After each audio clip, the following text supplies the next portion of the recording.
Hey, so today is day 5. I said yesterday was day 5, but it's actually day 5 today of Vlog September.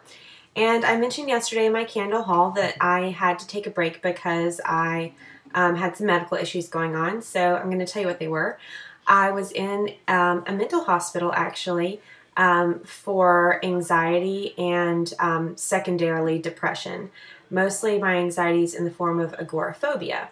I was very, very happy that I went when I did. So basically I kind of wanted to go over the whole process and how that works. So if any of you are going through depression or anxiety, or you think you might have, any kind of other mental illness that you want to work out, don't be afraid to go to the proper, place. So the place I went to, I guess I'm not going to give away too much information, so it's not too incredibly personal, but I actually have a friend that works at the place. He works in the intake section, which is like where they kind of evaluate you to see if you, will be put in the hospital or not.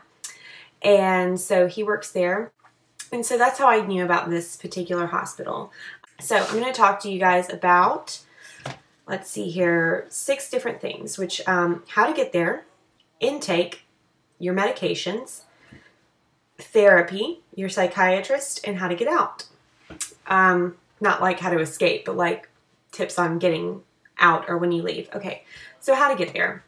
There are 2 ways that you can go to a mental hospital: involuntarily or voluntarily. If you go involuntarily, that means that you've threatened suicide, or you were found trying to commit suicide or something like that, or harming someone or something like that. So what would happen there would be like you would be taken by ambulance and you would be under a 1013, which means that you were involuntarily committed for 72 hours and you completely lose your rights. I mean, they treat you as a patient, but you cannot check yourself out or anything like that.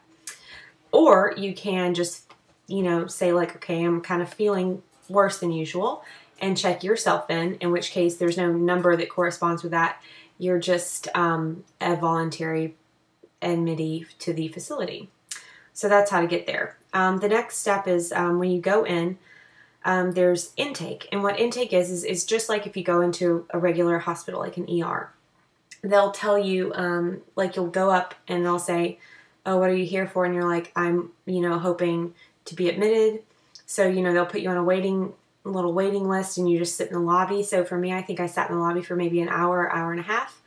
And then someone from admissions comes in and they talk to you and they kind of just ask you a bunch of questions. They'll ask you like, how are you feeling today? What brought you here? Have you ever been like, are you an abuser? Have you ever been abused? Like, what kind of medication are you on? Whatever. Okay, so that's intake.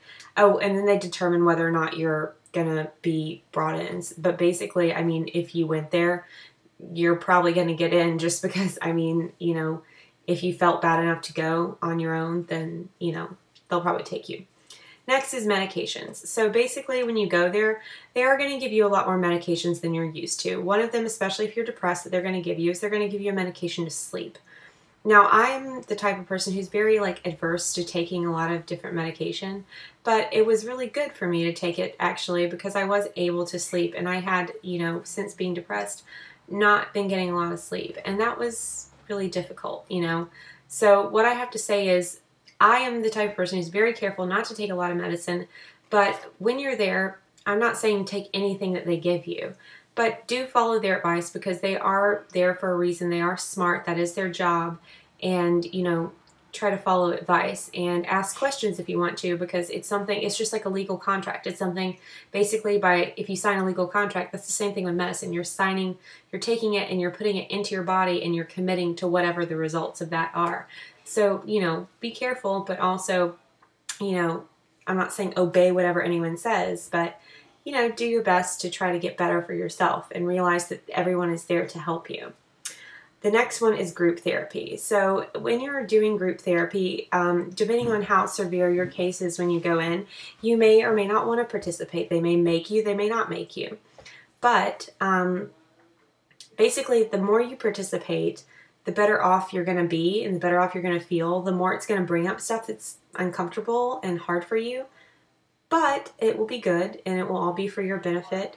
If you freak out or if you cry or whatever, they've seen it a million times. I mean, I saw I think I think I saw every member of that was in my group cry, and I cried too. So, I mean, it's fine, you know, and don't worry about it. I had a panic attack while I was there. I freaked out, you know, I was crying really loud. I mean, you know, don't worry about it. But if you don't participate, it's just going to delay your own healing, and it's also going to delay your release from the institution. So the last one is psychiatrist, or not the last one, the second to last one is psychiatrist. Just make sure that you are communicating clearly with your doctor and that you're asking as many questions as you need to, and don't feel shy, even if like you do feel depressed and you do feel stupid and maybe you think he's so smart and he went to school. That's great. But you need to also be in charge of yourself so you can get a good and correct diagnosis so they can give you good and correct medication. So last but not least is getting out. So the way that you get out of a psych ward, if you are voluntary, is you can check yourself out if you like, even if your time isn't up, which would be considered AMA, which is against medical advice, which I would not recommend because clearly that's not good if they don't think you should leave yet. But the way that you get out is to, you know, go by what everyone else is saying and what everyone else is doing, like in terms of like going to group, participating in group, you know, doing everything right. And, you know, it's okay if you cry. It's okay if you freak out. And don't think that you can't. I mean, you're there because they know you need help. So, like, they're expecting you to need help and act that way. So, you know, just take your time. Don't rush to get out. That's the most important thing.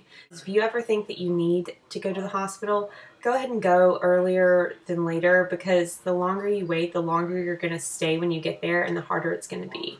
So basically that's my advice, and I'm sorry that was kind of a little bit of a depressing topic, but I did want to address why I was out because I did want to vlog through September and stuff like that. So I'm still trying to be at it. And anyway, make sure I posted another video today on my other channel, my main channel, Matthew Caspy, and I will link that below. And it's basically me like acting out a panic attack kind of to a song. I don't know, it's strange. But anyway, so go check it out. Oh, and if you're wondering, by the way, I am vlogging in my friend David's room. I was here today because he lives with one of my high school friends and we were hanging out all day. And I just had some free time, and so here I am. And my dog, well, me and my friend's dog, is outside barking if you can hear it, so that's what that is. And I'm sorry for rambling, and I'm done now. So anyway, I'm going to go edit this, and everybody have a good day. I'm sorry, I know this is like kind of scattered. I tried to plan it out, but I was like, I'm just going to try to talk as freely as possible. So I hope it all made sense. And love to all of you guys, and if you're going through something tough, then, you know, do what you gotta do, and just remember that you can go from wanting to die and having life be just horrible to things being great in 2 weeks, you know, maximum.